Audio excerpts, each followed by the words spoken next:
Les gars, je vois actuellement quelque chose qui est en train de se dérouler sur les graphes dans les marchés des cryptos et je pense que beaucoup de personnes risquent de perdre de l'argent à cause de ceci. Il s'agit d'un énorme piège et c'est en train de se dérouler sous nos yeux. Alors aujourd'hui dans cette vidéo, il faut que je vous explique ce que vous devez savoir si vous holdez la moindre crypto-monnaie, des actifs financiers ou même peut-être des biens immobiliers, qui sait. Quoi qu'il en soit, restez du début jusqu'à la fin de cette vidéo pour ces informations. Je vais passer en revue toutes ces infos avec vous. Je vous tiendrai également au courant au niveau de l'évolution de cette whale du Bitcoin. On a commencé à effectuer des mouvements importants sur ce trade ici, il a même clôturé le trade XRP comme vous pouvez le voir juste ici. Mais voilà, de toute façon, je vais tout vous détailler au cours de cette vidéo, alors restez avec moi. Bienvenue à tous, je m'appelle Maxime et je vous apporte chaque jour des nouvelles vidéos en français sur les crypto-monnaies en vous apprenant comment vous faire de l'argent sur ce marché. Si vous êtes nouveau sur cette chaîne, alors soyez sûr de vous abonner et d'activer la cloche dès maintenant. Ok, ceci étant dit, allons droit au but. Ce que vous pouvez voir ici du côté du Bitcoin, c'est que hier, on a observé une énorme chandelle verte. On a même franchi notre niveau de consolidation, énorme chandelle qui explose jusqu'aux 107 000 $. C'était absolument incroyable. J'ai regardé ce mouvement en live et finalement, j'étais très content de voir ça. Mais comme je vous l'ai dit également, il s'agissait du week-end. Il faut toujours se méfier de toutes sortes de manipulations. Et encore une fois, c'est plus facile durant le week-end de faire fluctuer le prix alors que la liquidité est plus faible. Donc voilà. On a eu cette énorme chandelle qui a immédiatement été retracée, comme vous pouvez le voir juste ici, à l'intérieur de cette consolidation, pour même redescendre légèrement plus bas d'ailleurs. Alors, on a trouvé un support, au moins bonne nouvelle, aux 102 600 $. Ça continue d'être un support important, extrêmement solide ici, la ligne en pointillé jaune. Et regardez, c'est juste absolument formidable à voir. Ça représente 102 600, et 1, 2, 3, 4, 5, 6, 7 et 8 fois. On s'est fait supporter sur ce niveau de support au sein des 2 dernières semaines. Donc voilà. C'est un niveau extrêmement important et je continuerai à vous tenir informé à ce sujet. Alors, avant d'aborder l'événement majeur qui se produit actuellement et qui, selon moi, risque de ruiner pas mal de personnes, eh bien, j'aimerais rapidement vous parler des altcoins. L'Ethereum a déjà affiché une importante chandelle rouge ici. On a perdu ce niveau de support, donc grosse chandelle qui est redescendue jusqu'à mon niveau de support suivant ici, sur la ligne orange que vous avez de ce côté. Alors, si vous prenez Solana également, on a perdu son niveau de support. Vous pouvez voir qu'on est en train de se rapprocher des 157. On a Doge qui est également en train de se reposer sur son support. On a le XRP qui a cassé son support, qui continue maintenant sa tendance à la baisse.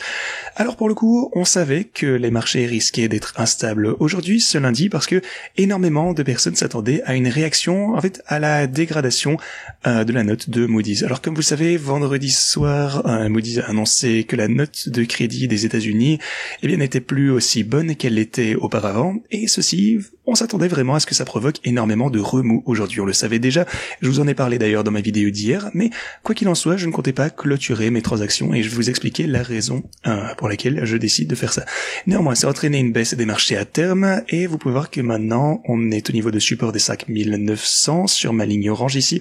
La question est donc maintenant de savoir, est-ce qu'on va pouvoir se faire maintenir au niveau du prix des marchés traditionnels à ce niveau, ou est-ce qu'on va perdre ce niveau de support? Eh ben, voilà le truc, les marchés réels vont ouvrir d'ici quelques heures, et c'est vraiment à ce moment-là que vous allez sûrement pouvoir observer la plus forte réaction sur ce qui doit se passer. Alors même si on chute plus bas que ceci, comme vous savez, je maintiens toujours mes positions. En fait, c'est vraiment ce type de volatilité que je recherche. J'achèterai quoi qu'il arrive durant cette rechute si on chute plus bas que ceci. Pour le Bitcoin, aux 100 000 $, ça constitue également un niveau de support majeur en cas de perte du niveau des 102 600 $. Alors, oui, c'est sûr, on pourrait encore chuter plus bas que ceci, mais beaucoup de personnes sont extrêmement inquiets actuellement concernant cette dégradation, en fait surtout sur l'évolution des bonds, des obligations. Vous pouvez constater que les rendements du trésor sont en train d'augmenter une fois encore, le rendement à 10 ans est en hausse, on est actuellement à 4,5%, mais par contre, regardez surtout le rendement aux 30 ans.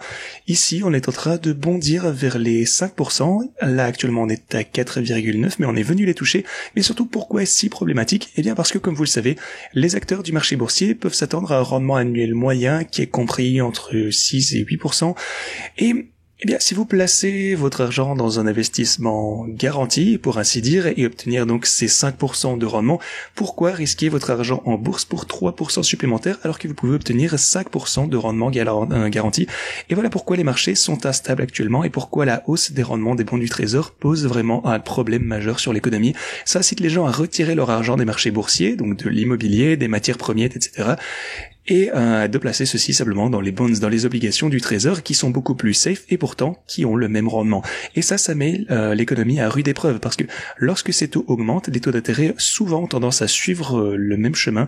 La hausse des taux d'intérêt, eh bien ça exerce déjà une pression considérable sur l'économie. Regardez ça, l'accessibilité au logement a rarement été aussi mauvais. Et selon une étude de l'Association nationale américaine des prêts pour les maisons, 94 millions de ménages américains ne peuvent pas se permettre un logement.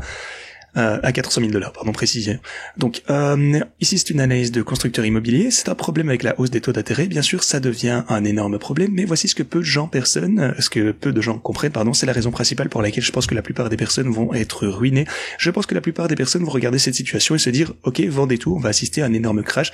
Mais encore une fois, quelque chose de très important à retenir, c'est que la Fed et les gouvernements ont un problème majeur. En fait, à chaque fois qu'on a une crise, il n'y a généralement qu'une seule façon de résoudre ceci, c'est réduire les taux d'intérêt, stimuler l'économie et faire tourner la planche à billets. Et je parie qu'ils vont faire la même chose cette fois-ci comme ils le font à chaque fois. Donc, ils vont être obligés de baisser les taux d'intérêt, stimuler l'économie, rallumer la planche à billets, et forcément nos actifs vont augmenter grâce à ceci. Que s'est-il passé par exemple durant le Covid? Ok, tout le monde pensait qu'on allait s'effondrer, on a la chaîne d'approvisionnement qui allait s'effondrer, tout le monde va rester chez soi, il n'y aura plus de productivité. Mais concrètement, qu'est-ce qu'ils ont fait? Eh bien, une fois encore, ils ont mis en place la planche à billets, ils ont commencé à injecter énormément de capitaux incontrôlables sur le marché, et ça a entraîné en fait l'un des plus gros marchés haussiers de l'histoire. Et je pense qu'ils vont simplement recommencer. Ils vont faire chuter les taux d'intérêt. Ça signifie que les rendements obligataires vont également baisser grâce à ceci. Ça va en quelque sorte, en fait, refléter la tendance et donc les actifs vont exploser suite à ça. Donc, bon, évidemment, c'est pas un conseil financier, mais personnellement, je ne vendrai pas mon Bitcoin actuellement. En fait, la théorie qui justifie la détention de Bitcoin, c'est devenu encore plus fort actuellement avec toute cette incertitude. Et ça m'amène, avant que je vous parle de ces énormes wheels, au mouvement de dingue qui se produisent ici dernièrement. Regardez aussi la dominance du Bitcoin. Les altcoins sont en train de rechuter, la dominance du Bitcoin remonte, mais c'est là qu'on a constaté un énorme rejet, ici au 64,7% sur ma ligne orange ici. Et si jamais on revient à ce point, eh bien je pense qu'on pourrait au minimum voir une petite réaction à la baisse, ce qui signifie donc que les altcoins pourraient reconnaître une belle poussée une fois qu'on approchera finalement de ce niveau. Donc je ne vends pas mes altcoins non plus, je ne vends pas mes cryptos actuellement. Je pense qu'elles doivent voir une belle hausse prochainement. Alors oui, il faut être prudent avec les altcoins, mais pour ceux que je hold actuellement, je pense que la situation se présente plutôt pas mal. Je ne suis pas inquiet, mais ceci étant dit, parlons surtout de mes cryptos principales ici, de mes principales stratégies. 400 000 $ de profit sur les stratégies dynamiques, ça c'est cool. Pour mon portfolio de bull market, je suis en négatif de 41 000 $, mais par contre la volatilité est tout à fait incroyable et chaque jour qui passe, l'algorithme génère davantage de profit.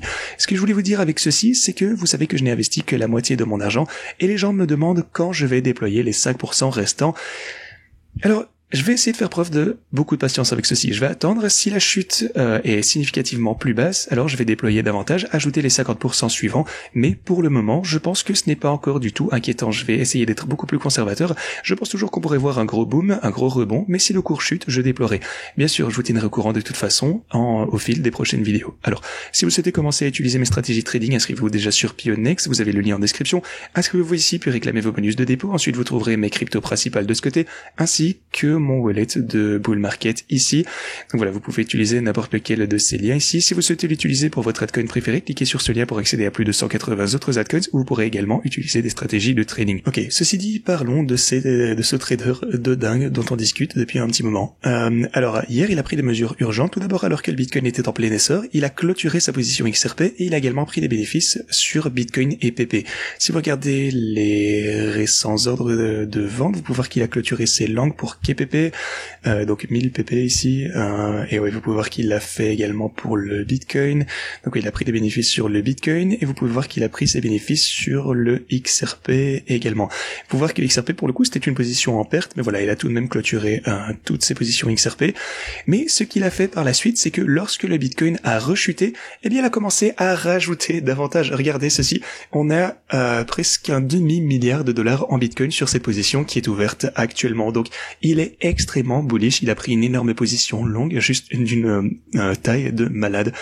Mais voilà, on va garder un œil attentif sur ceci parce que si cette fois on redescend jusqu'aux je pense 98 000 $, légèrement en dessous, eh bien, elle va se faire liquider sur toute sa position et perdre toute cette somme d'argent. Alors, je vous tiendrai au courant à ce sujet. Bien entendu, ça accentuera par contre la pression vendeuse. Si jamais on se rapproche de ce prix de liquidation, les gens vont commencer à craindre que cette position ne soit vendue d'un seul coup. Donc, peut-être que les gens vont quitter leur position. Peut-être que des gens vont essayer de le liquider exprès aussi d'ailleurs. Mais voilà. Les gens vont essayer également de chasser cette position, les gens vont commencer à avoir peur. D'ailleurs, c'est une transaction publique, donc voilà, je vous tiendrai au courant de la situation, mais on risque d'avoir quelques prochains jours extrêmement volatiles, et voilà, c'est juste dingue, mais c'est également pour ça qu'on est dans les cryptos. Personnellement, comme je vous le disais, je ne clôture pas mes transactions, je pense que le marché est toujours dans une bonne santé, je ne pense pas qu'on va assister à un énorme crash, et les gens qui vendent en anticipant ce crash, souvent ont tendance à être du mauvais côté des investisseurs. Mais voilà, c'est pas un conseil financier, vous le savez, on verra bien. Merci beaucoup d'avoir regardé et à la prochaine.